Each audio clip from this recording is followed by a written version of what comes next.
بسم اللہ الرحمن الرحیم.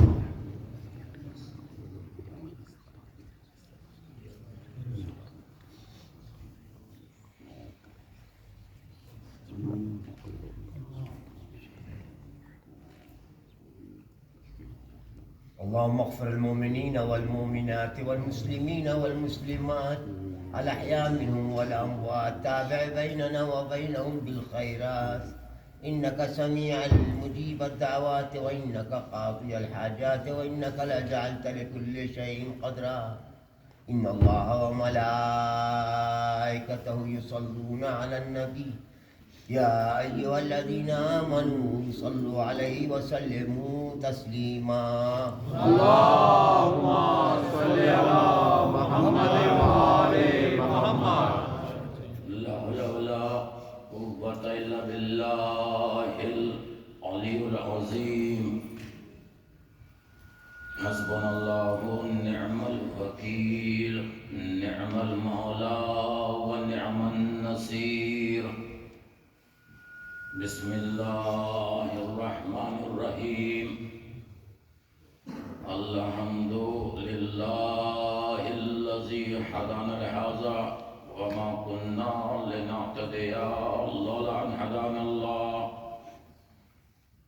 والصلاة والسلام على أشرف الأنبياء مولانا أبي القاسم محمد. اللهم صل على محمد وآل محمد. وخلفته الطيبين الطاهرين المعصومين المظلومين المنتجبين المنتخبين. أما بعد فقد قال الله سبحانه تبارك وتعالى في قرآنه المجيد وفرقانه الحميد وقوله الحق بالحق. بسم الله الرحمن الرحيم. ونريد أن نمن على الذين استضعفوا في الأرض ونجعلهم أئمة ونجعلهم الوارثين. اللهم صل على محمد وآل محمد. حاضرین گرامی مرتبہ اور عزاداران سرکار سید و شہداء،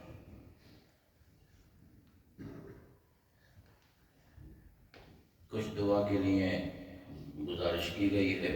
ڈاکٹر رضا صاحب پروردگار سے دعا گو ہیں بطفیل اہل بیت اطہار، انہیں صحت کاملہ دے آمین. اور ساتھ ہی ساتھ جو یہاں انتظام کرتے ہیں، شبیہیں بناتے ہیں، گوگل صاحب گوگی صاحب گوگی نام ایسا ہے کہ سمجھ ہی میں نہیں آتا کہ حالانکہ نام ایسے رکھنے چاہیے کہ جو نام غلام حسین، مگر معروف تو اس سے غلام حسین کے والدین کو اللہ مغفرت فرمائے اور ان کے درجات کو بلندی عطا فرمائے اور خود ان کے توفیقات میں اضافہ فرمائے. اسی کے ساتھ ساتھ تمام شیعان حیدر کرار جہاں جہاں جس خلوص نیت اور دل کے ساتھ فرش عزا بچھائی، مجالس کا اہتمام کیا، اللہ ان سب کو اپنے حفظ و امان فرمائے.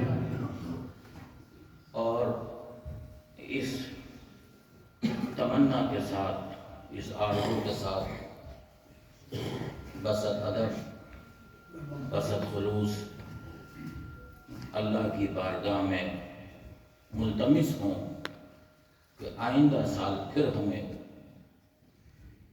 صحت و سلامتی کے ساتھ حسین کا غم منانے کی توفیق عطا فرمائے. میں نے پہلے تقریر میں ایک جملہ کہا تھا کہ مجلسیں ہماری زندگی ہیں، بے شک یہ مجلسیں ہمارا تشخص ہیں، یہ مجلسیں ہماری پہچان ہیں۔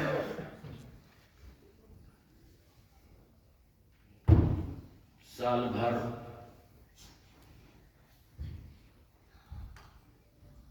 لوگ اپنی تبلیغ کرتے رہتے ہیں، اب کوشش یہ رہتی ہے کہ در اہل بیت اطہار سے دور کیا جائے، لیکن ایک سال کی محنت ایک طرف، 10 دن کی محنت ایک طرف۔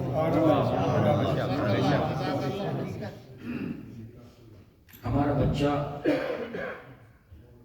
جو فرشازہ پاتا ہے اور پیرنٹس کی ذمہ داری ہے، والدین کی ذمہ داری ہے، وہ بچوں کو خاص طریقے سے ان مجالس میں لے کر آئیں۔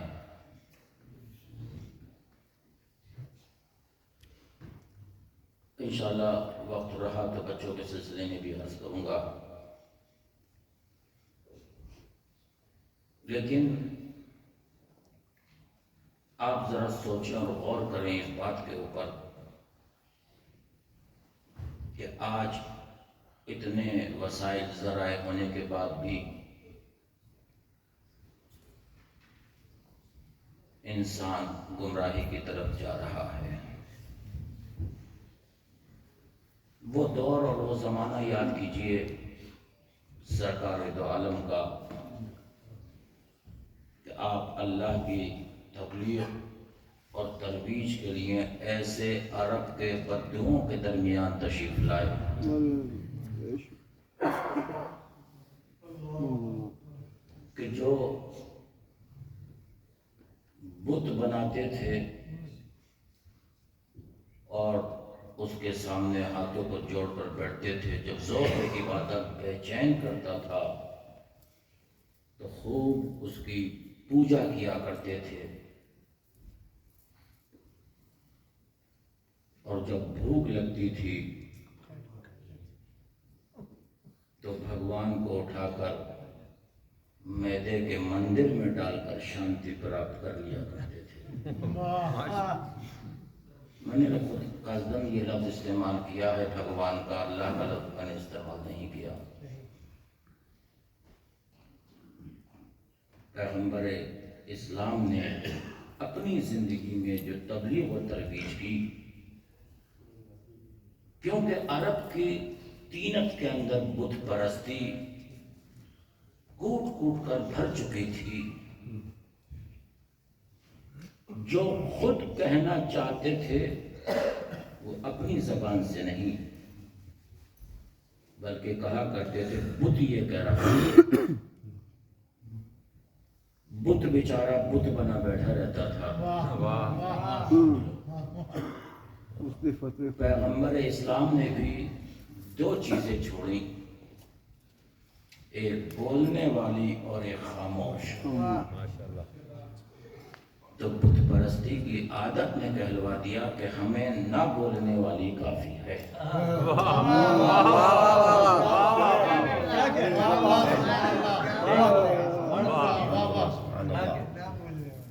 اب ایک جملہ عطیہ کروں گا اور شاید اردو ادب میں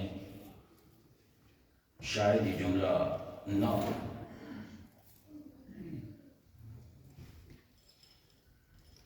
خوب بتوں کی عبادت کرتے تھے، جب ذوق عبادت بے چین کرتا تھا اور جب بھوک لگتی تھی تو اٹھا کر کھا لیا کرتے تھے۔ اب آپ سوچیں اور غور کریں کہ جو قوم خدا خور ہو،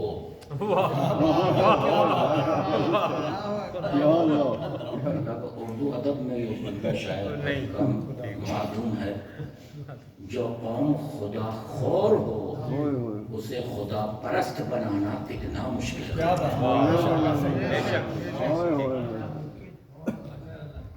اور یہ بھی یاد رکھیے، جو قوم خدا کو کھا کر ڈکار نہ لے وہ اگر فدق کو ہضم کر جائے تو تعجب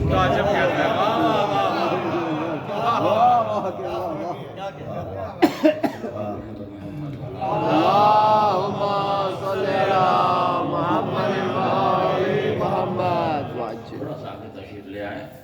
تھوڑا تھوڑا جو جوان ینگ بچے ہیں، بزرگ ہیں وہ بیٹھے ہیں، بزرگوں کے لیے کوئی دی، جو ینگ ہیں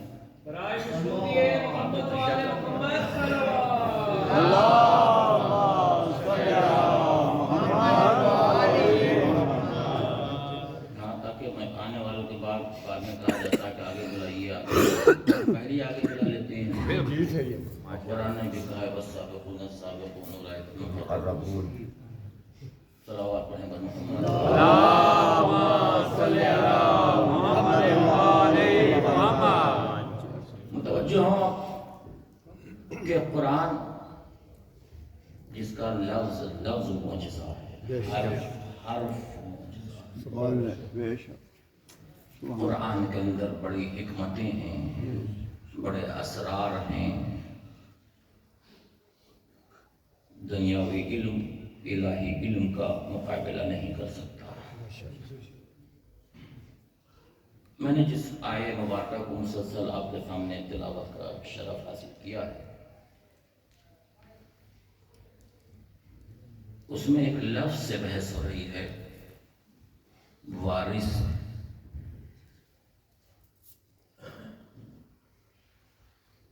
کہ وراثت جو حقیقی وارث ہوتا ہے اسے ملتی ہے۔ بس اسی پر غور رکھیے گا۔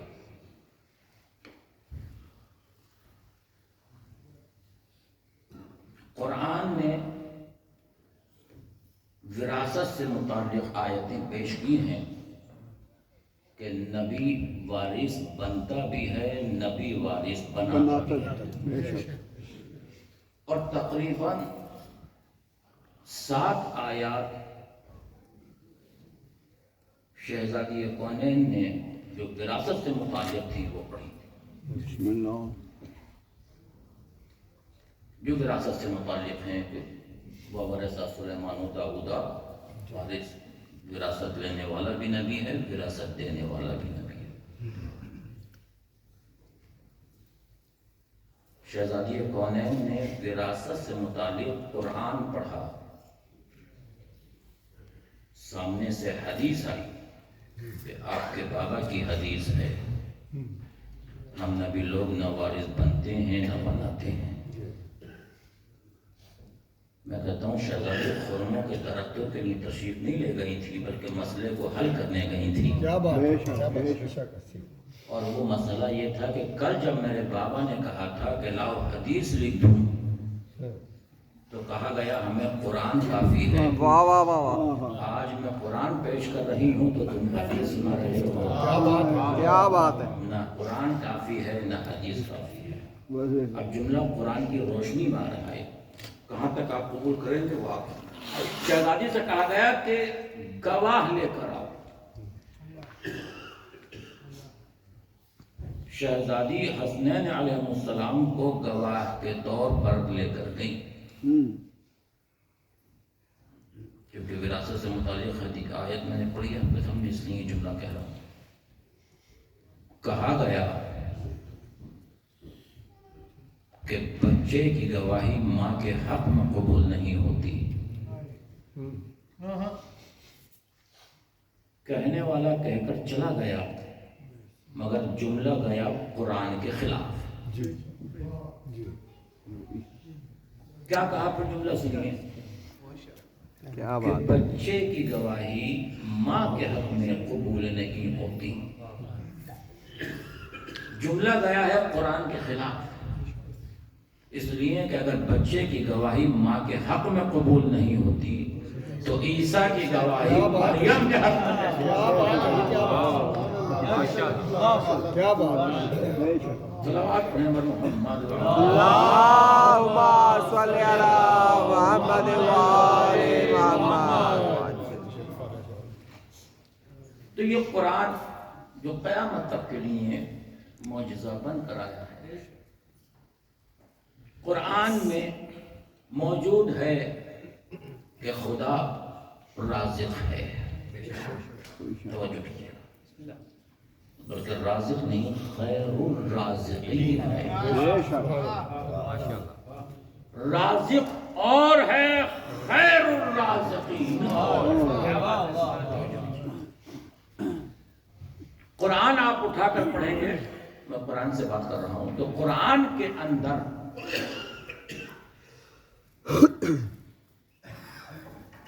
آپ کو ملے گا کہ خدا یہ کہتا ہے کہ ہر ایک سے کہ تم میرا شکریہ ادا کرو۔ شکریہ ہوتا کب ہے؟ جب رزق اللہ کی طرف سے آئے تو شکریہ ادھر سے ادھر جاتا ہے۔ توجہ کیجیے، یعنی آسمان سے آنے والے کا نام رزق ہے، زمین سے جانے والے کا نام شکریہ ہے۔ آدم کے لیے رزق ادھر سے آیا، آدم نے شکریہ ادھر سے ادھر بھیجا۔ نوح کے لیے رزق ادھر سے آیا، تمام قرآن کے اندر موجود ہے۔ اور خدا کہتا ہے کہ تم میرا شکریہ ادا کرو، شکر کرو گے تو زیادہ دوں گا، کفر کرو گے تو عذاب خدا میں مبتلا کر دوں گا۔ یعنی آسمان سے آنے والے کا نام رزق ہے، زمین سے جانے والے کا نام شکریہ ہے۔ کیا ہو گئی نا بات؟ لیکن اللہ نے ہر ایک سے کہا کہ میرا شکریہ ادا کرو، میرا شکریہ ادا کرو، میرا شکریہ ادا کرو۔ لیکن جب اہل بیت اطہار کا معاملہ آیا تو خدا نے آواز دی وَكَانَ سَعْيُكُمْ مَشْكُورًا، میں اہل بیت تمہارا شکریہ ادا کروں۔ کل ایمان، کل قرآن، حق دا امام نعرے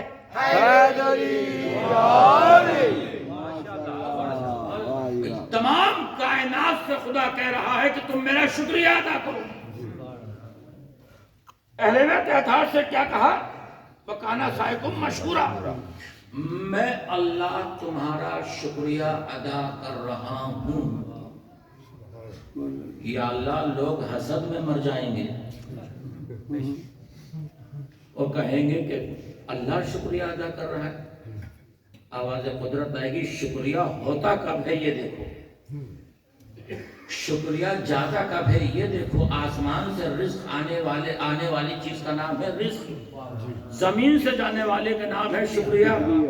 تو ہم نے پوری کائنات کے لیے رزق بھیجا، سب نے شکریہ ادھر سے ادھر بھیجا۔ اہل بیت عجیب بندے تھے، انہوں نے روٹیاں ادھر سے ادھر بھیجی، ہم نے شکریہ ادھر سے ادھر بھیجا۔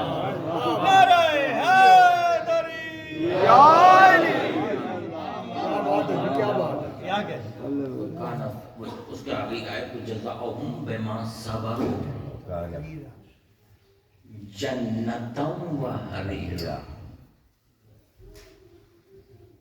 جزاؤہم ان کی جزا، ان کی جزا کس کی؟ اہل بیت اطہار کی جزا، سوائے جنت کے اور کچھ ہے ہی نہیں۔ دیکھیے عربی میں دو لفظ استعمال ہوتے ہیں، قبلہ تشریف فرمائیں۔ ایک ہوتا ہے عطا، ایک ہوتا ہے جزا۔ عطا اسے کہتے ہیں کہ آپ نے کوئی کام کیا اور میں نے خوش ہو کر آپ کو کچھ دیا، یہ ہے عطا۔ جزا کسے کہتے ہیں؟ آپ کی جتنی محنت ہے اتنی اس کی جزا ہوتی ہے۔ اس کا عطا ادا کر کے، عطا کر کے، عطا کر کے واپس لیا جا سکتا ہے، جزا واپس نہیں ہو سکتی۔ اللہ نے لفظ عطا نہیں رکھا، لفظ جزا رکھا ہے۔ اہل بیت اطہار کی محنت اور ان کا کام اللہ کی نگاہ میں عطا نہیں تھا، جزا تھا۔ اور جزا تھا تو جنت تو ہو گئی اہل بیت اطہار کی ہے۔ تو آپ کہیے کہ بھئی جنت تو اہل بیت اطہار کی ہے یا نہیں؟ جنت میں جانا ہے تو آپ کہیے بھئی جنت سے فرش اعظم کم کیا ہے؟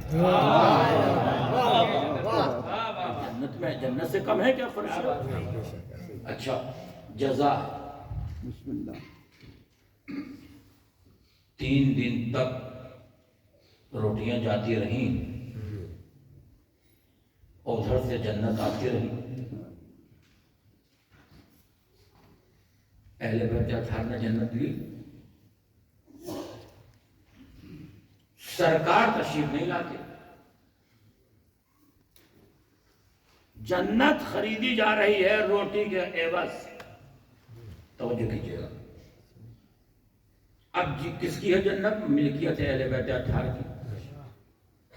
لوگ کہتے ہیں کہ صاحب ہم جائیں گے جنت میں، ہم جائیں گے، ہم کہا جائیے، پہلے مالک سے پوچھئے۔ کیا بات ہے، کیا بات ہے، بسم اللہ بھئی مالک کہے گا جبھی تو جائیں گے۔ جی جی بے شک، مجلس ہوتی ہے، اب جس کو چاہے اہل بیت اطہار جنت دیتے ہیں۔ آپ کون ہیں روکنے ٹوکنے والے؟ لوگ کہتے ہیں کہ صاحب وہ شیعہ وہ ایسا ہے۔ ارے بھیا وہ اہل بیت اطہار کا معاملہ ہے، جس کو چاہے اس کو دے دیں۔ تو یہ مجلسیں کرتے ہیں تبرک، آپ دیکھیے آپ نے تبرک تقسیم کیا، ایک صاحب بچے کو بلایا، اس کو آپ نے تبرک دینا شروع کر دیا، ایک صاحب کو 1 تبرک، بچے کو 5، جسے 1 ملا تھا وہ کہے گا صاحب آپ نے میری انسلٹ کی ہے، اس کو بچے کو آپ نے 5 دے دیے، مجھے 1 دیا ہے۔ تو وہ کہے گا گھر جائیے، نیاز میری ہے، جسے چاہوں 1 دوں، جسے چاہوں 5 دوں۔ آپ کون ہے ٹوکنے والے؟ جنت ہے اہل بیت اطہار کی، جسے چاہے آنسو کے قطرے پر دے دے، نہ دے تو بڑے سے بڑے مفتی کو نہ دے۔ آپ کون ہے ٹوکنے والے؟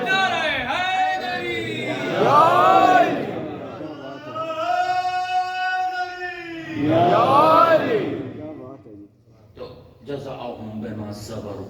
اچھا وارث کی بات پر میں 2-3 آیات کی خدمت میں جلدی جلدی پیش کرنا چاہتا ہوں، اور اس کے بعد پھر اپنے مقصد کی طرف آتے ہوئے قرآن دیکھیں، قرآن کا اعجاز دیکھیں اور وارث قرآن دیکھیں۔ سورہ آل عمران قرآن کا 3را سورہ ہے، یہاں سے معیار سماعت بلند ہو رہا ہے، اور 7ویں آیت ہے قرآن کی۔ آیت پڑھوں آپ کے سامنے۔ بسم اللہ۔ هو الذی انزل علیک الکتاب منہ آیات محکمات ہن ام الکتاب و اخر متشابہات۔ دیکھو قرآن کے اندر ہم نے 2 قسم کی آیتیں رکھی ہیں۔ میں نے کہا کہ میرا یہاں سے بیان میں غلط ہے۔ هو الذی انزل علیک الکتاب منہ آیات محکمات ہن ام الکتاب و اخر متشابہات۔ 2 قسم کی آیتیں ہم نے قرآن میں رکھی ہیں۔ کچھ آیتیں محکم ہیں اس میں سے، وَأُخَرْ مُتَشَابِهَاتٌ، اور کچھ آیتیں اس میں سے متشابہ ہیں۔ اب سوال یہ ہے کہ محکم کسے کہتے ہیں، متشابہ کسے کہتے ہیں؟ اس لیے کہتا ہوں کہ ممبر سے علمی بیان آپ کو پہنچنا چاہیے۔ محکم اسے کہتے ہیں کہ جس کے معنی و مطالب و مفاہیم سمجھ میں آئیں۔ متشابہ اسے کہتے ہیں کہ جس کے معنی و مطالب و مفاہیم انسانی سمجھ سے بالاتر ہو، اسے کہتے ہیں متشابہ۔ 2 قسم ہو گئے آیتوں کی، ایک محکم اور ایک متشابہ۔ قرآن نے کیا کہا کہ میرے اندر 2 آیتیں ہیں، 2 قسم کی آیتیں ہیں، ایک محکم اور ایک۔ اب دوسری آیت پڑھتے ہیں، سورہ ہود 11واں سورہ، پہلی آیت، الف لام را کتاب احکمت آیاتہ۔ الف لام را یہ کتاب ہے اور یہ پوری کتاب محکم ہے۔ واہ کیا کہا قرآن نے؟ کیا کہا قرآن نے؟ قرآن نے پہلی آیت میں کیا کہا سورہ آل عمران میں کہ کچھ محکم ہے اور کچھ متشابہ ہیں۔ سورہ ہود میں قرآن کیا کہہ رہا ہے؟ ساری کی ساری پوری کی پوری کتاب الف لام را کتاب احکمت آیاتہ، یہ پورا قرآن محکم ہے۔ سبحان اللہ۔ کیا ہو گیا؟ تیسری آیت پڑھوں آپ کے سامنے، 39ویں سورہ کی آیت ہے، اللہ نزل احسن الحدیث کتابا متشابہا۔ اللہ وہ ہے جس نے بہت اچھی باتیں، احسن باتیں اس قرآن کے اندر رکھی ہیں، اور یہ پورا قرآن متشابہ ہے۔ پورا قرآن متشابہ ہے۔ کیا ہو گیا قرآن کے اندر؟ کہیں کہتا ہے کہ کچھ محکم ہیں، کچھ متشابہ ہیں۔ سورہ ہود میں قرآن کہتا ہے کہ پورا قرآن محکم ہے، سورہ زمر میں کہتا ہے 39ویں سورہ میں پورا قرآن متشابہ ہے۔ اس بات کا جواب کسی کے پاس؟ کبھی غور کیا اس اینگل پہ؟ غور کیا کیجیے، اس پوائنٹ کو بھی سوچا کیجیے کہ قرآن، لوگ کہتے ہیں کہ اللہ کا کلام نہیں ہے، اور قرآن کے سورہ نساء میں کہتا ہے کہ اگر یہ اللہ کے علاوہ کسی اور کا قرآن ہوتا لوجدوا فیہ اختلافا کثیرا، تو اس کے اندر اختلاف ہوتا۔ تو معاذ اللہ ظاہراً تو آیت قرآن کچھ کہہ رہی ہے، اختلاف ہو رہا ہے بیدار ہیں؟ اگر میں اس مسئلے کو بغیر حل کیے چلا جاؤں تو پورے سال آپ لوگ بے چین رہیں گے کہ یہ کیا کہہ دیا کہ قرآن کے اندر اختلاف۔ میں نہیں کر رہا ہوں، قرآن خود کہہ رہا ہے۔ میں نے تو قرآن کی آیت آپ کے سامنے پیش کی۔ سورہ آل عمران میں قرآن کہتا ہے کہ کچھ محکم ہیں، محکم جس کے معنی سمجھ میں آ جائیں، متشابہ جس کے معنی و مطالب سمجھ میں نہ آئے۔ وارث دین وارث قرآن۔ سورہ ہود پورا قرآن محکم، اور پھر 39ویں سورہ میں کہتا ہے کہ پورا قرآن متشابہ۔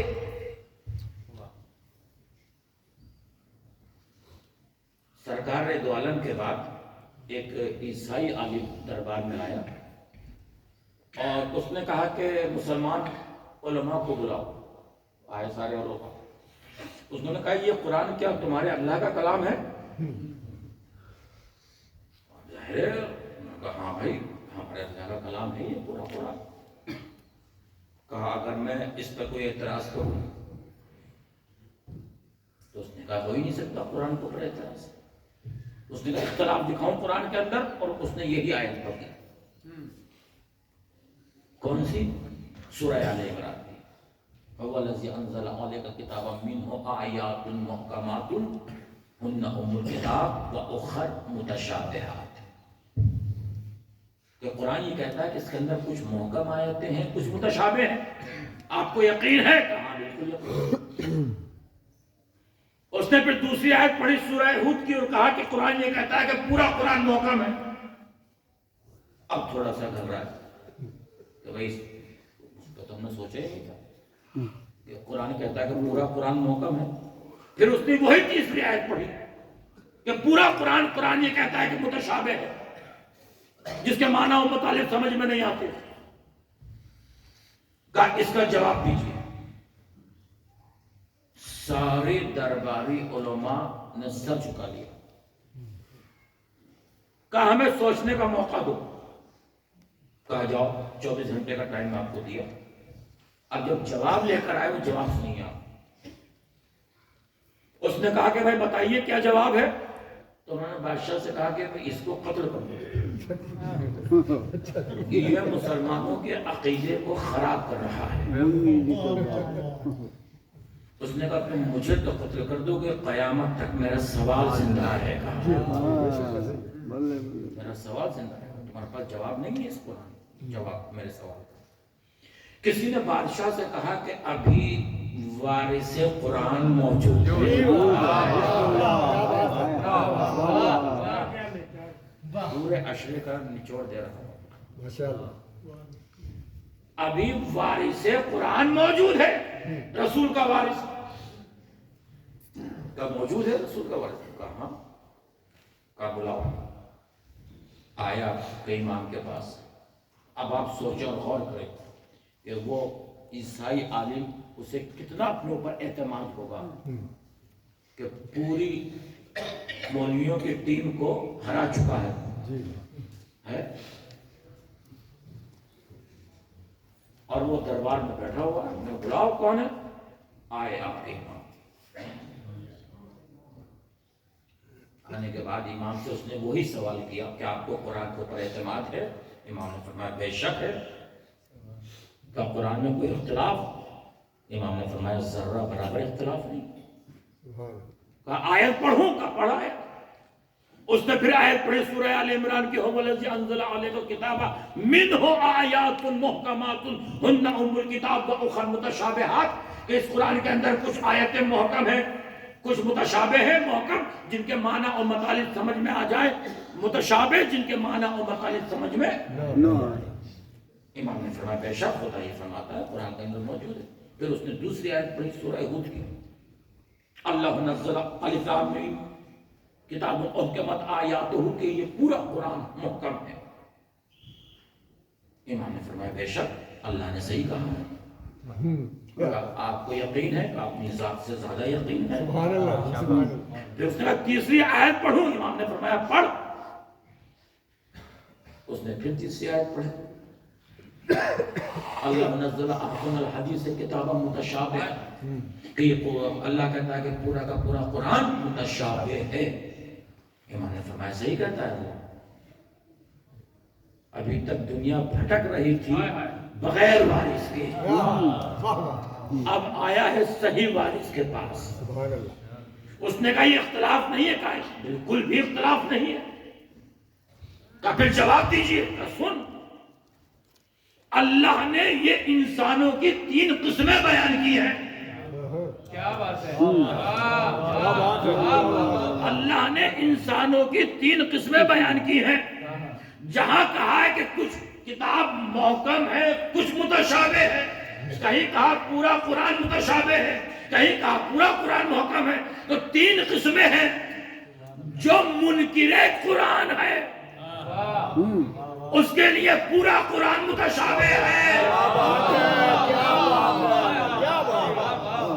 جو مومن کتاب ہے اس کے لیے کچھ محکم ہے، کچھ متشابہ ہے. اور جو وارث قرآن ہے اس کے لیے پورا قرآن محکم ہے.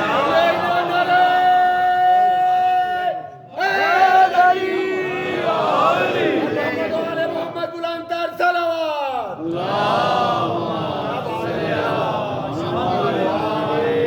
کل ایمان کل قرآن حق دا امام نعرہ حیدری. سبحان اللہ سبحان وہ اللہ. یہیں پر خاموش نہیں ہوا، یہاں خاموش نہیں ہوا. اس نے کہا پھر یہ بتائیے کہ جو قرآن قیامت تک ہدایت کے لیے آیا ہے، انسانوں کی ہدایت کے لیے، تو اس میں خدا کو متشابہ آیتیں رکھنے کی ضرورت کیا تھی؟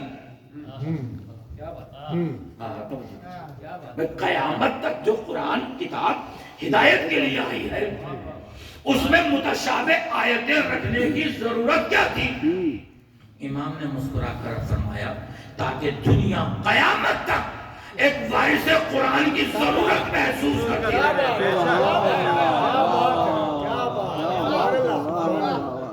یہ ہے وہ وارث قرآن، یہ ہے وہ وارث قرآن جس کے لیے دنیا آج انتظار کر رہی ہے.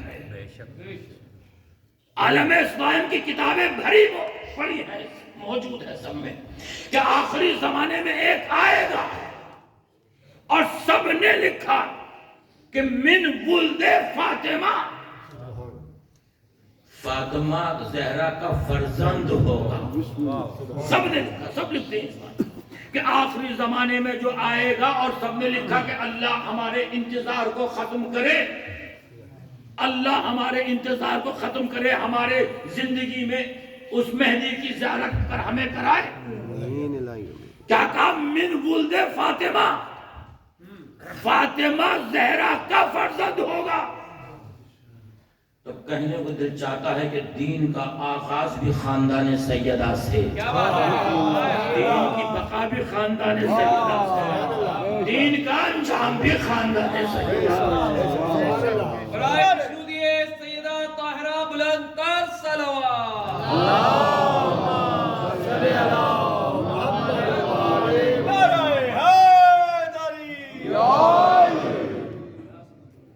دین آخر سب لکھتے ہیں، سب نے لکھا عالم اسلام کے، بس اختلاف یہ ہے کہ وہ کہتے ہیں کہ پیدا ہوں گے، ہم کہتے ہیں کہ ہو چکے، بے شک بس یہ اختلاف ہے۔ باقی سب یہ کہتے ہیں اور سب یہی دعا مانگتے ہیں کہ اللہ ہماری زندگی میں زیارت کرائے، انتظار کو ختم کرائے، انتظار کو ختم کرائے، اللہ جلدی بھیج دے۔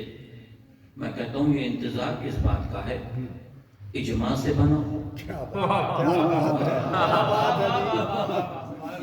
سکی ہو جائے کہا نہیں وہ خدا بھیجے گا، جب آخری خدا بھیجے گا تو جب پہلا خدا نہیں۔ نعرہ حیدری بچوں کو کے ذہنوں میں، اب جو مجھے میسیج دینا ہے، آپ نے ماشاءاللہ 10 دن تک بڑے فضائل سنے، مسائل سنے، جس قابل تھا، بچوں کے ذہنوں میں یہ بات بٹھائی جا رہی ہے کہ کوئی نہیں آئے گا، اور شیعوں کا عقیدہ ہے کہ ان کا امام ہے، پردہ غیب میں ہے، جو چیز دکھائی دی جاتی ہے وہ مانی جاتی ہے، جو چیز نہیں دکھائی دی جاتی وہ نہیں مانی جاتی۔ بچوں کو یہ پڑھایا جا رہا ہے۔ ایک کلاس میں ایک مولوی صاحب یہ پڑھا رہے تھے، اور آخر میں پھر انہوں نے اینڈ یہاں کیا کہ شیعہ یہ کہتے ہیں کہ ان کا آخری امام ہے، اگر ہوتا تو نظر آتا۔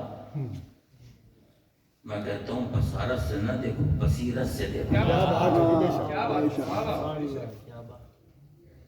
اور انہوں نے بچوں سے سوال کیا، کوشچن کیا، بتاؤ میرے یہ ہاتھ میں چھڑی تھی، یہ دکھائی دے رہی، یہ کیا ہے؟ کہا صاحب آپ کی چھڑی ہے، دوش پر ہاتھ رکھا، یہ کیا ہے؟ کہا یہ آپ کا دوش ہے۔ وہ پوچھتے گا یہ کیا ہے؟ کہا یہ ہاتھ ہے، یہ چیئر کرسی ہے مثلا۔ کہا بس یہی تو میں تم سے کہنا چاہتا ہوں، بتانا چاہتا ہوں، جو چیز نظر آ رہی ہے وہ دکھائی دی جا رہی، اس کو مانے جانے کے قابل ہے، جو نظر نہ آئے اور وہ مانے جانے کے قابل نہیں ہے، لہٰذا ان کا امام بھی معذاللہ مانے جانے کے قابل نہیں ہے۔ اسی بچوں میں ایک بچہ بیٹھا ہوا تھا، کیا بات ہے، اس کا نام ہی تھا منتظر مہدی۔ سبحان اللہ، کیا بات ہے، ماشاء اللہ۔ کھڑا ہو گیا، کہا کہ میرے بھی سوال کا جواب دے دیجیے۔ اس نے ان کے ہاتھ رکھا، کہا یہ کیا ہے؟ کہا یہ صاحب کا ہاتھ ہے۔ کہا یہ کیا ہے؟ کہا شولڈر ہے، چھڑی ہے۔ اس نے سر پہ ہاتھ رکھا، کہا یہ کیا ہے؟ کہا یہ ان کا سر ہے۔ اس نے کہا ان کا دماغ کہاں ہے؟ کہا تھا جو چیز دکھائی دی جائے وہ مانے جانے کے قابل ہے، جو چیز نظر نہ آئے وہ مانے جانے کے قابل نہیں ہے، لہٰذا ان کا جب دماغ ہی نظر نہیں آ رہا ہے تو دماغ بھی مانے جانے کے قابل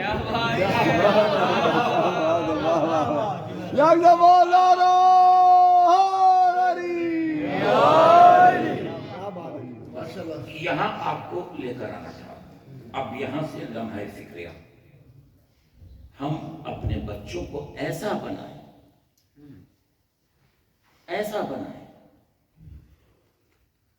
کہ بچے دین سے منحرف نہ ہونے پائیں۔ اب میں بچوں کے لیے پڑھ رہا ہوں، میری یہ مجلس پہنچائیے گا بچوں۔ پہلے آپ سے سوال ہوگا کہ ہم نے اولاد جیسی نعمت دی تھی، آپ نے اسے کیسا اٹھایا؟ میں 2-3 دن سے بہت سن رہا ہوں، میرے پاس پیرنٹس آ رہے ہیں، لوگ شکایات۔ یقین جانیے جو آپ نے اپنے والدین کے ساتھ کیا ہے، آپ کی اولاد آپ کے ساتھ ویسا ہی کرے۔ یہ مت سوچیے آپ کہ ببول کے پیڑ کے اوپر آپ آم اگانا شروع کر دیں، یہ نہیں ہوگا۔ اب بچوں کو متوجہ کر رہا ہوں، بچوں تمہارا فریضہ یہ ہے کہ اپنے والدین کی عزت کرو. اگر دنیا و آخرت میں یہ چاہتے ہو کہ تمہاری لائف کامیاب ہو، تمہاری لائف کامیاب ہو، تمہاری زندگی کامیاب ہو، تو تمہیں چاہیے کہ اپنے والدین کا احترام کرو. قرآن کہتا لا تقل لہما اف، ماں باپ سے اف تک نہ کرو. مجھے معلوم ہے کہ اس پہ سکوت ہوگا، لیکن میسج دینا اف تک نہ کرو. قرآن کے پاس اس سے چھوٹا کوئی اور لفظ ہوتا تو قرآن اسے استعمال کرتا. اف کا لفظ استعمال کرنا اس بات کی دلیل ہے کہ قرآن نے پہلا بٹھا دیا ہے کہ والدین کے سامنے اف تک نہ کرنا، ان کے آگے نہ چلنا. جنت کی خوشبو نہیں سن سکتا وہ جس نے اپنے والدین کا دل دکھایا ہے. پیغمبر اسلام کی خدمت میں ایک نوجوان آیا، ینگ بچہ، کہا سرکار میں نے قسم کھائی تھی، منت مانگی تھی کہ اگر میرا فلاں کام ہو جائے گا تو میں جنت کی چوکھٹ اور حور العین کی پیشانی کا بوسہ لوں گا. میری منت قسم پوری ہو گئی ہے، لہذا میں کیسے کروں، کیسے اپنی منت کو اتاروں؟ جنت کی چوکھٹ اور حور العین کی پیشانی کا بوسہ کیسے؟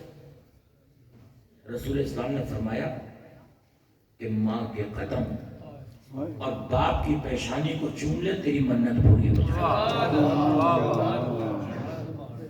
اس نے کہا سرکار میرے والدین تو اس دنیا میں ہے ہی نہیں، اس دنیا سے جا چکے ہیں. رسول اسلام نے فرمایا قبرستان میں جا اور ماں اور باپ کی قبروں کو چوم لے، تیری قسم پوری ہو جائے گی. اس نے کہا سرکار مجھے تو یہ بھی نہیں معلوم کہ میرے والدین کی قبریں کہاں ہیں، کس قبرستان؟ رسول اسلام نے فرمایا میرے سامنے 2 قبریں بنا، ایک کو باپ کی قبر تصور کر، دوسرے کو ماں کی قبر تصور کر، دونوں کا بوسہ لے لے، تیری قسم پوری ہو جائے گی. اب ذرا سوچئے کہ جب خاطر مسلمان کے بعد کی قبروں کا اتنا احترام نبی بتا رہے ہیں، جو کائنات کا امام ہو. قرآن پھر کہتا ہے، میں اس ٹاپک پر رکوں گا، اسی ٹاپک پر میں جس کو کہتا ہوں.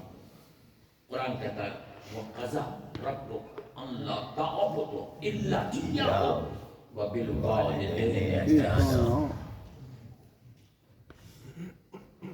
دیکھو میری عبادت کرو اور والدین کے ساتھ احسان کرو. اپنی عبادت کے بعد فوراً والدین کو یاد کرا رہا. عظمت پہچانے، والدین کی عظمت پہچانے کہ میری عبادت کرو اور والدین کے ساتھ احسان کرو. خدا بتانا یہ چاہتا ہے کہ وہی عبادت قبول ہوگی جو والدین کے ساتھ احسان کر رہا ہو. یوتھ، ینگ بچوں، خوشبو نہیں سنگو گے جنت کی. تمہاری سب کو مرنا ہے، اپنے یہ والدین کو تنہا نہ چھوڑنا. یقین جانیے گا ان کے دل کی جو آہ نکلتی ہے وہ عرش الہی کو ہلا دیتی ہے. والدین کا احترام واجب ہے، ان کے آگے نہ چلو. آج کی دنیا میں کیا ہو رہا ہے؟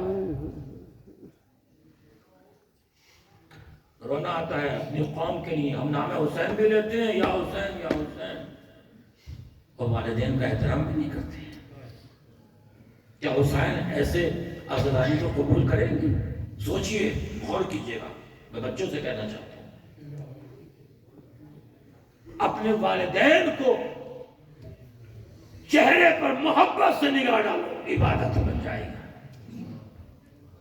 میں نے حدیث پڑھی تھی پیغمبر سے، والد عبادت، النظر الی الوالد عبادت. پیغمبر اسلام کی خدمت میں کچھ لوگ آئے کہا سرکار 3 دن ہو گئے، ایک جوان ہے اس کی روح بدن سے نہیں نکل پا رہی ہے، تڑپ رہا ہے بستر کے اوپر۔ بھول جاؤ گے پیرنٹس کو تو یہی حال ہوگا۔ کچھ دن عیش کر سکتے ہو، کچھ دن یہ سمجھ سکتے ہو کہ ہم اپنی لائف بہت اچھی گزار رہے ہیں، آپ اپنے ماحول کو چینج کیجئے، بدلیے، سماج کو بدلیے، ان بزرگوں کا احترام کیجئے۔ یہ وہ شجر ہیں، ٹھیک ہے آپ پھل نہیں دے رہے، مگر تمہیں اس قابل بنایا ہے کہ ان کے سائے میں بھی زندگی گزارو گے نا تو تمہاری زندگی کامیاب رہے گی۔ حضور کی خدمت میں آیا کہ سرکار 3 دن سے ایک جوان تڑپ رہا ہے، اس کی روح نہیں نکل پا رہی ہے، آپ ذرا تشریف لے چلیے، دعا کر دیجیے۔ ہمارے ہاں کیا ہوتا ہے جب روح نہیں نکلتی؟ جو یاسین پڑھو تاکہ جلدی سے روح نکل جائے۔ قرآن کہتا ہے کہ میں مردوں کو زندہ کرتا ہوں، یہاں ہم قرآن پڑھتے ہیں تاکہ زندہ مر جائے، ہے یا نہیں؟ کہا سرکار روح نہیں نکل رہی، باتیں ضروری ہے، میں نے سب کچھ سنا ہے، میری مجلس جانی چاہیے بچوں تک۔ رسول اسلام نے فرمایا آئے، تشریف لائے، دیکھا واقعی تڑپ رہا ہے، ینگ بچہ، نوجوان ہے، روح نہیں نکل پا رہی اس کی۔ رسول اسلام نے فرمایا کہ اس کی ماں زندہ ہے؟ کہ اس کی ماں زندہ ہے؟ کہاں سے کہا ماں زندہ ہے؟ رسول اسلام نے فرمایا اس کی ماں کو بلاؤ۔ ماں آئی، آنے کے بعد رسول اسلام نے پوچھا کیا تو اس سے راضی نہیں ہے؟ کہاں سرکار میں اس سے راضی نہیں، میں اس سے راضی نہیں، اس نے میرا بڑا دل دکھایا ہے، اس نے مجھے کھڑکیاں دی ہیں، جب یہ بچہ تھا تو میں اس کی پرورش اس طرح سے کرتی تھی کہ خود تکلیف میں رہتی تھی اور اسے میں آرام سے رکھتی تھی، لیکن جب سے اس کے گھر میں اس کی بہو آئی، آج کا دور ہے، سامنے رکھیے اس بات کو، اس نے میری بے عزتی کی ہے، اس کے سامنے مجھے ذلیل کرتا ہے۔ رسول خدا نے اس سے کہا کہ معاف کر دیا، معاف کر دیا، کہا سرکار معاف نہیں کروں گی۔ رسول نے فرمایا اس کی روح بھی نہیں نکلے گی، یہ تڑپتا رہے گا جب تک تو معاف نہیں کرے۔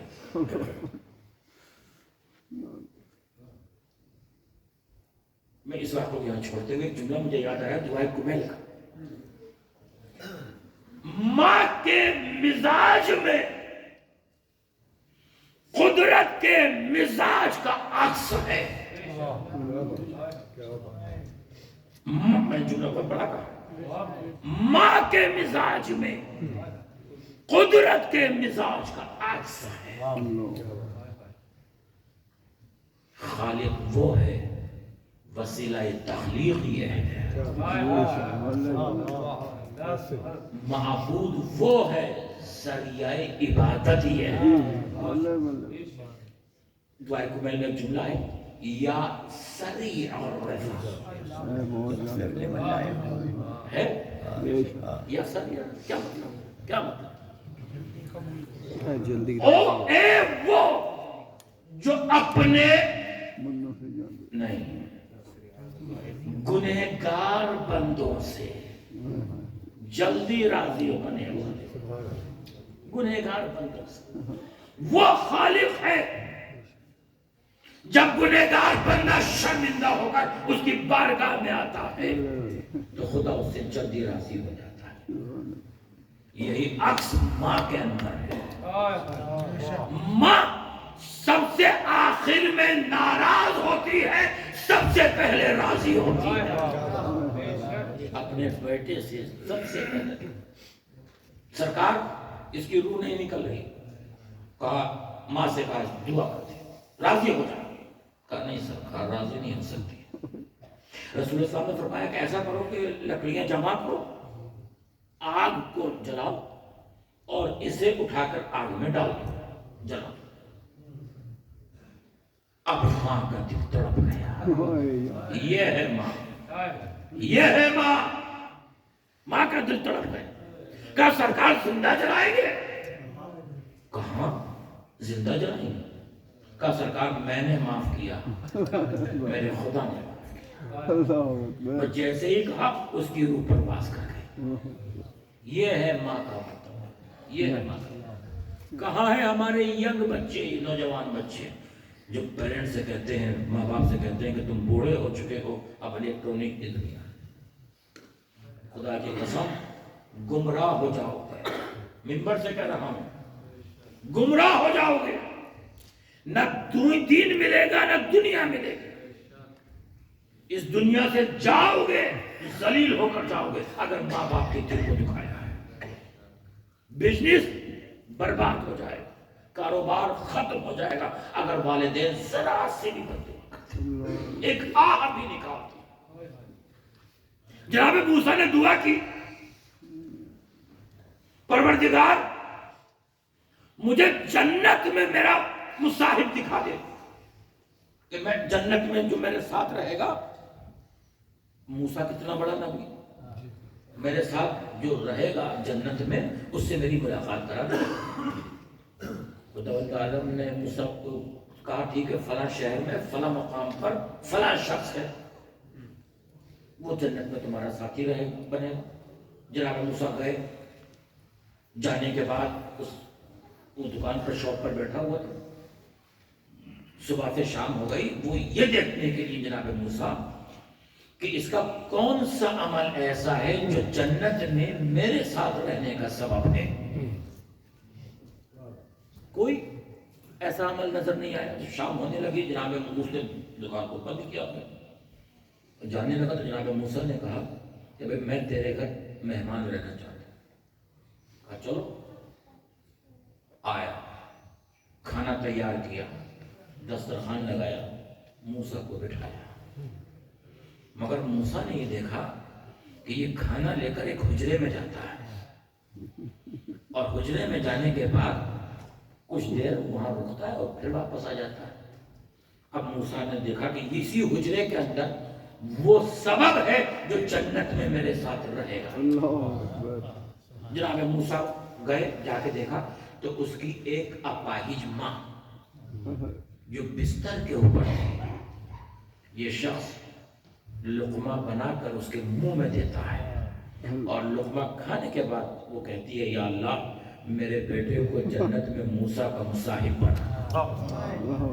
یہ ہے ماں کی دعا، یہ ہے ماں کی دعا کہ ماں اگر دل سے دعا دے دے بیٹے کو، اولاد کو.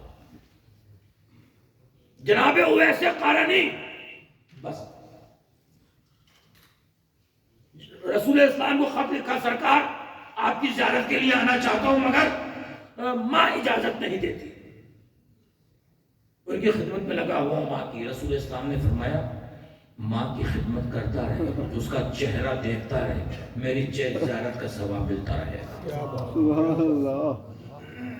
سب کچھ چھوڑ دیجیے، چلیے سب کچھ چھوڑ دیجیے. آپ زیارت پر جاتے ہیں کربلا محلہ ہے، امام علی مقام کی زری کے اس طرف ایک قبر ہے. زیارت کی ہوگی آپ نے ابراہیم مجاب مجاہ. ہے. ابراہیم مجاب کون ہے؟ یہ ابراہیم مجاب. مجاب کا مطلب کیا ہے؟ جسے جواب آئے. کس کا جواب؟ کس کا جواب؟ ابراہیم مجاب وہ ہیں کہ جو ہر شب جمعہ امام کی زیارت کے لیے آتے تھے. بسم اللہ. والدین ضعیف تھے. جب ایک شب جمعہ آئی تو ابراہیم مجاب کا دستور یہ تھا کہ ایک جمعرات والد کو لے کر جاتے تھے، اگلی جمعرات والدہ کو لے کر جاتے تھے. لیکن ایک جمعرات ایسی آئی شب جمعہ کہ والد نے کہا کہ بیٹا آج میرا دل بہت چاہتا ہے کہ امام کی زیارت کرو. ابراہیم مجاب نے کہا کہ آج موسم خراب ہے، آپ اگلی جمعرات کو چلیے گا. ایک ہفتے کے بعد والد نے کہا ابراہیم مجاب کے کہ نہ معلوم میں اگلے سال زندہ رہوں نہ رہوں، اگلے ہفتے تک رہوں یا نہ رہوں، مجھے اسی جمعرات کو لے کر چلو۔ ابراہیم مجاب نے سواری پر بٹھایا، جیسے ہی چلنے لگا تو ماں کی آواز آئی، بیٹا مجھے تنہا چھوڑ کر جا رہا ہے، مجھے بھی ساتھ میں لے کر چلو۔ ابراہیم مجاب نے ماں کو اپنے دوست پر لے کر چلے اور اس منزل پر لے کر چلے کہ جب حرم امام عالی مقام میں پہنچے ہیں، اسی گرد آلود اپنے جسم کے ساتھ، اور جیسے ہی امام کے حرم میں داخل ہوئے آواز دی السلام علیکہ یا ابا عبداللہ، وہاں سے جواب سلام۔ یہ ہے والدین کی خدمت کا صلہ و جزا۔ محمد والے محمد صلوات۔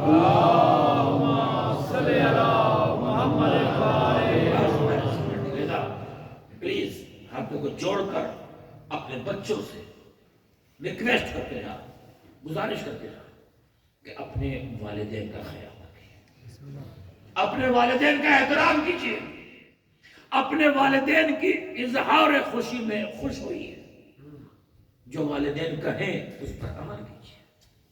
یہ نہ کہیے کہ آپ بوڑھے ہو گئے ہیں، کل تمہیں بھی بوڑھا ہونا ہے۔ تمہارے بچے وہی کریں گے جو تم نے اپنے والدین کے ساتھ نہیں۔ بس آ گیا مسئلہ تک۔ ماں کا مرتبہ وہ ہوتا ہے، ماں کا مرتبہ کہ امام وقت یہ کہتا ہے لیلا اپنے بیٹے کے حق میں دعا کر، لیلا اپنے بیٹے کا۔ کربلا سے ماں اور باپ کا درس ملتا ہے کہ ماں کا مرتبہ کیا ہے اور باپ کا مرتبہ کیا ہے۔ کربلا میں کیسی کیسی مائیں جمع ہو، آپ ذرا سوچئے کہ کیسی کیسی مائیں تھی۔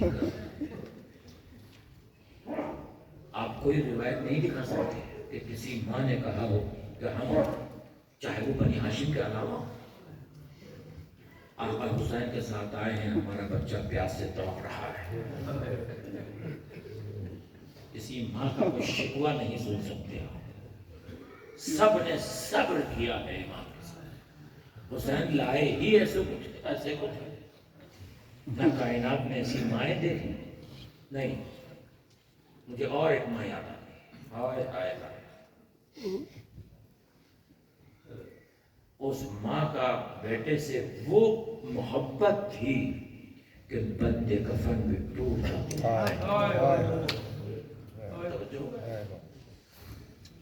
وہ ماں،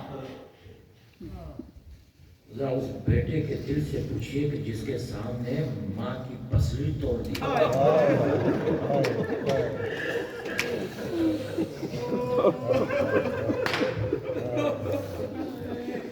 اس اولاد کے دل سے پوچھئے۔ جب شہزادی کونین کا آخری وقت آیا، جملہ پڑھ دو، شہزادی وقت شہادت تک پسلی کو پکڑے رہتے، اس سے زیادہ سب کھل کر وہ بات نہیں پڑھ سکتے۔ جناب زینب کو بلایا، مولا کائنات کو پہلے بلایا، کچھ وصیتیں کی، میں بیٹے کی محبت ماں سے دکھانا چاہتا ہوں، اور وصیتیں کرنے کے بعد کہا اب زینب کو ذرا میرے پاس نہیں۔ جناب زینب آئی، ماں اور بیٹی میں کچھ راز و نیاز کی باتیں ہوئی۔ شہزادی نے فرمایا بیٹی زینب فلاں صندوق اٹھا کر لا۔ صندوق آیا، کہا اس میں کچھ کفن ہے، جب میرے بابا کا آخری وقت تھا تو اللہ نے جنت سے 5 کفن بھیجے تھے، پہلا کفن میں نے اپنے بابا کو دے دیا، اب بہت جلدی تمہارے بابا میرا کفن مانگنے آئیں گے، تم اس میں سے کفن نکالو، دکھاؤ۔ کفن دکھایا، کہا یہ میرا کفن ہے، جب بابا مانگنے آئے تو بابا کو دے دے۔ پھر ایک تیسرا کفن نکالا، کہا یہ تمہارے پاپا کا کفن ہے، جب تمہارے بھائی حسن کفن لینے کے لیے آئے تو یہ بھائی حسن میں دے دو۔ پھر ایک چوتھا کفن اٹھایا، کہا یہ تمہارے بھائی حسن کا کفن ہے، جب حسین کفن لینے آئے تو یہ کفن بھائی حسن کو دے دو۔ اب آخری کفن جب رہ گیا جناب زینب نے اسے نکالا، کہا اماں یہ کس کا کفن ہے؟ شہزادی زینب یہ سمجھی کہ آپ کہیں گی کہ یہ حسین کا کفن ہے۔ شہزادی نے فرمایا یہ بھی تمہارے بھائی حسن کا کفن ہے۔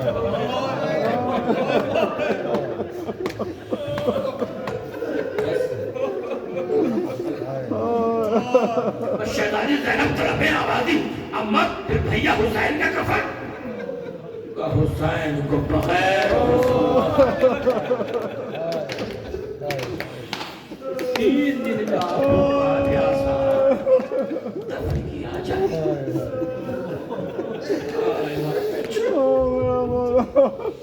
جب شہزادی کا غسل ہو رہا تھا، علی مرتضیٰ غسل دے رہے تھے، تو غسل دیتے دیتے آپ کا ہاتھ شہزادی کی پسند ایک چیخ بلند ہوئی۔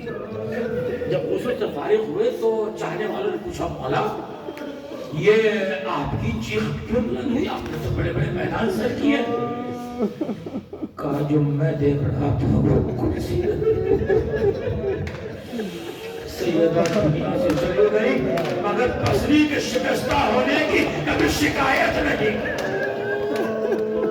کفن پہنایا گیا، صحن میں لا کر رکھ دیا گیا، اب سب جمع ہے۔ علی نے آواز دی بیٹا حسن آؤ، ماں سے خدا حافظ لے ہو جاؤ۔ امام حسن آئے، آواز دی اماں خدا حافظ۔ جناب زینب ام کلثوم کو بلایا، بیٹی آؤ ماں کو الوداع کرو، خدا حافظ کرو۔ آئی دونوں بیٹیاں، اماں خدا حافظ۔ اب علی نے دیکھا کہ چھوٹا بیٹا، ماں کی محبت، چھوٹا بیٹا ایک گوشے میں کھڑا ہوا، آنسو باہر۔ امام نے آواز دی بیٹا حسین آؤ قریب آؤ، ماں کو الوداع کہہ لو، خدا حافظ کر لو۔ اب حسین آہستہ آہستہ آگے بڑھے اور بڑھنے کے بعد اپنے رخساروں کو ماں کے تلووں پہ رکھا۔ آواز دی اماں جب تک آپ آواز نہیں دیں گی آپ کا حسین آپ کو الوداع نہیں کہے گا۔ بس یہ سننا تھا، بندے کفن ٹوٹے تو ہاتھ بلند ہوئے، آ میرے لال میرے سینے سے لگ جا۔ میں کہوں شہزادی آج آپ نے بلایا، حسین آ گئے، کل جب حسین گھوڑے سے زمین پر آئے۔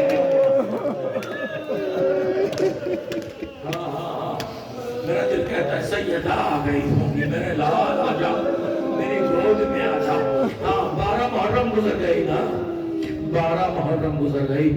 عزیزوں آپ کا آقا حسین جب 10 محرم شہید ہو گیا، ذوالجناح تیرے خیمہ پر آیا۔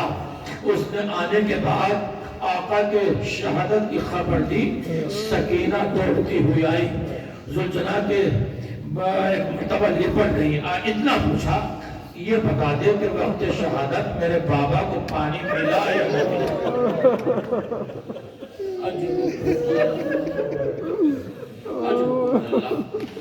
عزیزوں ایک بات سوچئے، غور کیجئے کہ حسین شہید ہو گئے تھے، اصحاب شہید ہو گئے تھے سب، تو ظالموں کو چاہیے تھا کہ اہل بیت اطہار کے پاس آتے، کچھ تو انسانیت ہوتی، تعزیت دیتے، لیکن کیا حکم دیا گیا کہ ان کی لاشوں پر گھوڑے دوڑائے۔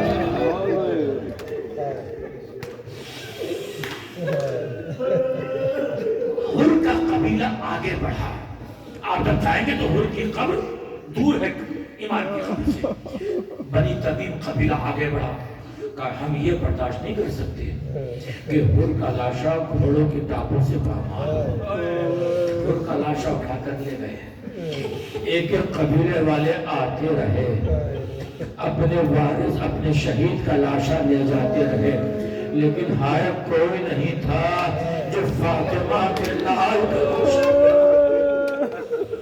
ادھر کے گھوڑے ادھر بھر کے گھوڑے لائے آئے فاطمہ کا لال گھوڑوں کی ٹاپوں سے پامال ہو گیا اہل بیت اطہار کو اسیر کیا گیا بیمار کربلا کے گلے میں دوکے خاردار ہاتھوں میں ہتھکڑیاں پیروں میں بیڑیاں ایک مرتبہ وہاں سے گزارا گیا اب یہ سب تصور کیجئے کہ زینب نے دیکھا ہوگا ام کلثوم نے دیکھا ہوگا علی اکبر کا لاشا ہے عباس کا لاشا پہ گھوڑوں کفن ہے علی اکبر کا لاشا ہے جب قافلہ پڑ گیا 12 محرم آئی بنی اسد کے لوگ آئے وصیت کے مطابق بیلچے لے کر آئے کیا دیکھا لاشیں بکھری ہوئی ہے کس کو کہاں دفن کرے پہچان نہیں پا رہے کیا دیکھا کہ کوفے کی طرف سے ایک سوار آ رہا ہے جس کے گلے میں زخم ہے زخم سے خون جاری ہے بنی اسد کے لوگ کہتے ہیں کہ ہم نے دیکھا وہ سوار آیا اس نے کچھ شہیدوں کو ایک جگہ دفن کیا جسے گنج شہیدہ کہا جاتا ہے ان کی قبریں وہاں بنائی اور ایک مرتبہ ایک قبر کی طرف لاش کی طرف آگے بڑھا جس کے سینے کے اندر بچے کی آنی ٹوٹی ہوئی تھی اس لاش کو سپرد خاک کیا وہیں پر ایک مرتبہ چٹائی کو بچھایا اپنے بابا کی لاش کو اس پر رکھا بنی اسد کے لوگوں سے کہا کہ تم ہٹ جاؤ میں تنہا لاش کے ٹکڑوں کو سپرد خاک کروں گا سپرد خاک کیا یہاں پر روایت کا ایک جملہ اور ہے کہ قبر سے 2 ہاتھ بلند ہوئے لاؤ میرے بچے کو مجھے دے دو بنی اسد کے لوگ کہتے ہیں کہ ہم جانا چاہتے تھے لیکن اس بیمار نے کہا کہ ابھی رک جاؤ ایک لاش اور ہے میرے فرات کی طرف چلو کیا دیکھا ایک لاش کے ٹکڑے موجود تھے ایک مرتبہ چادر کو بچھایا لاش کے ٹکڑوں کو جمع کیا قبر بنی ہوئی تھی اس میں امام اترے آواز دی اے چچا آپ کی شہادت کے بعد ہمیں بصیر کیا گیا سکینہ کے گوشوارے لے جائے